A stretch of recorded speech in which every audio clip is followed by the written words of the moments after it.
Hello, everyone. This is using the rules of improv to foster creative collaboration.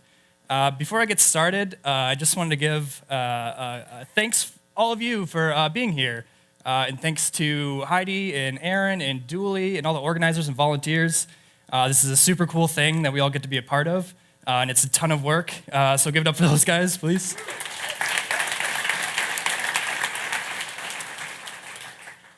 So this is mostly just for me, and because it's 10 a.m.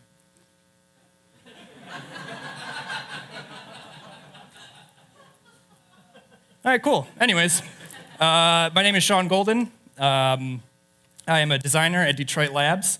A few more essential facts about understanding who I am as a person. When I was 11 years old, I ate an entire pack of Kraft singles, and then I never ate cheese again. You already got my pizza fact, thank you. When I was 13, I came in third place in a bagel bites eating contest and bagged myself a free box of bagel bites. They were not very good, but the sweet taste of victory was very good. And lastly, I feel very, very fortunate and humbled that I get to work in what I consider to be my dream job. But it wasn't always that way. Cliffhanger, oh no.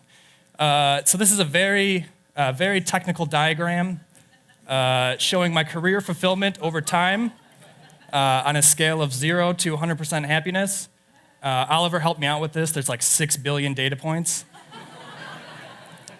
So as you can see, dishwasher and McDonald's are hovering around like 4% happiness. Those were like real dark times. And then over time, I get exaggeratedly happy, apparently. And that's where I am now. I feel I love my job, and I feel like I'm on a good trajectory. And I don't think it was because I became like some great individual contributor, which I'm not.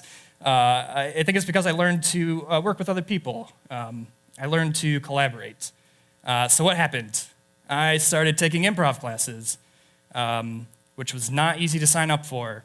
I was terrified of the idea of like having to speak in front of people like I am now, which is still a little terrifying. And I was terrified at the idea of also trying to be funny in front of people. It took me like 6 months from the time of knowing they existed to actually signing up for them.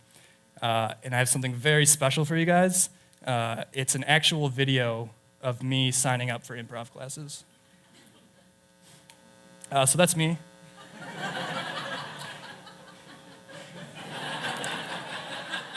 You can tell it's me by the way I look. So I was like generally reluctant, but I eventually mustered up the courage to walk over and take the bait. So what is improv? For those of you that don't know, improv is a form of live theater in which the characters, the dialogue, the plot, all of it is made up on the spot. That's usually based off of a suggestion from the audience. So for those of you that live here, we are lucky enough to have a place in town that's an improv theater. Please go check this out. And as a very self-shaming, self-promotion, I perform here on Friday nights. So please come see me. With these wonderful people. This is my improv troupe. We are called Brenda. So this was an especially weird night. In this scene, myself, Chris, and Hava are all like woefully inept clowns that think they're like super powerful. Matt is our rival clown who will end up murdering me by the end of the set. Katie is a 5-year-old who just wanted like a Frozen-themed birthday party but got us terrible clowns. And you can see she's like physically distraught and trying to get away from us. Steve is Katie's mom who just like can't quite get the whole fatherhood thing down. So this probably sounds like just bonkers town. But in my 3 years of studying and rehearsing and performing improv, I've noticed that I've gained like these peripheral benefits and skill sets. For example, learning to collaborate with others.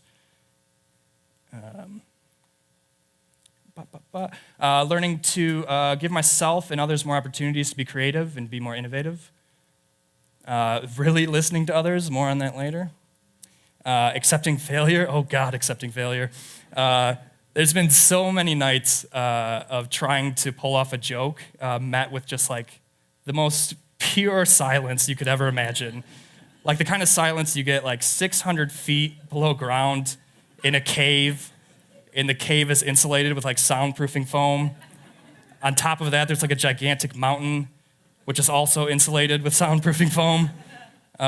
Just the purest form of silence. Supporting, being and fostering spontaneity, and learning how to present my ideas with confidence. So all of these things are derived and come from the hidden rules of improv, which sounds like way cooler than it is.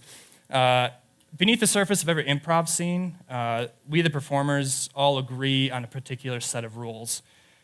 This kind of acts as a guiding light for us to be successful and create a one-of-a-kind scene together.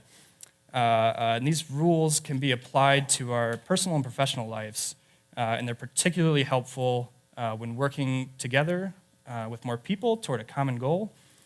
So, rule 1, listen. And that's the presentation. Thanks. I'm just kidding.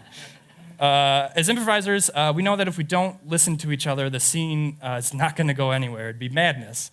And in life, you can't solve problems unless you listen to each other.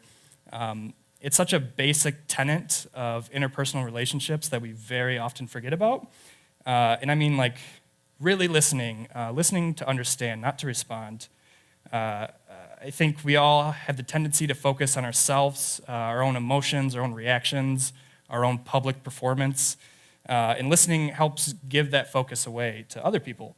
I think I've been in tons of meetings where I'm in my head and I'm planning and I'm planning and I'm planning this next thing that I'm going to say that's going to like blow everyone's mind, which it won't. And during that, I've lost like the last 5 or 10 minutes of stuff. So when you really listen, you let the people around you know that you care about them and their ideas, and it leads you to be just like a more empathetic and approachable and just good person to be around and work with. So try to listen to understand, not to respond. So rule 2, yes and, the most popular of all the improv rules. In improv, we always agree to what our scene partner has established with the yes, and then we contribute our own piece of it by saying and. So yes, and. In life, you're not always going to agree with everything that everyone's going to say. So this rule is more of a reminder to respect what others have contributed, and then acknowledge it and add to it. It's essentially a reminder to contribute. Not all ideas will start off fully baked and brilliant. Sometimes they need more time to be explored and breathe. So saying things like no or yes but kind of kills that exploration. So try to accept others' ideas and build off of them. So rule 3, the troop is greater than the individual.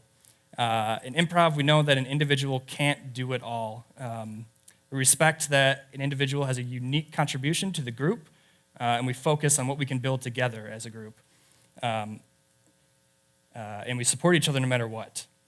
In life, this kind of clashes with our general instinct to like stand out and be more creative and be more clever than other people. And that's totally like understandable. Like sometimes we just want to show off our brilliant mind. But because of that, we lose sight of the people around us and our group goal. So try to make your scene partner, the people you're surrounded with, look like the smartest person in the world. To recap, listen, and really listen to understand, not to respond. Yes, and accept others' ideas and build off of them. And the troop is greater than the individual. Try to make the people around you look like the smartest people in the world. I really hope you guys give these things a shot. They changed my life, and maybe they could change yours too. Thank you.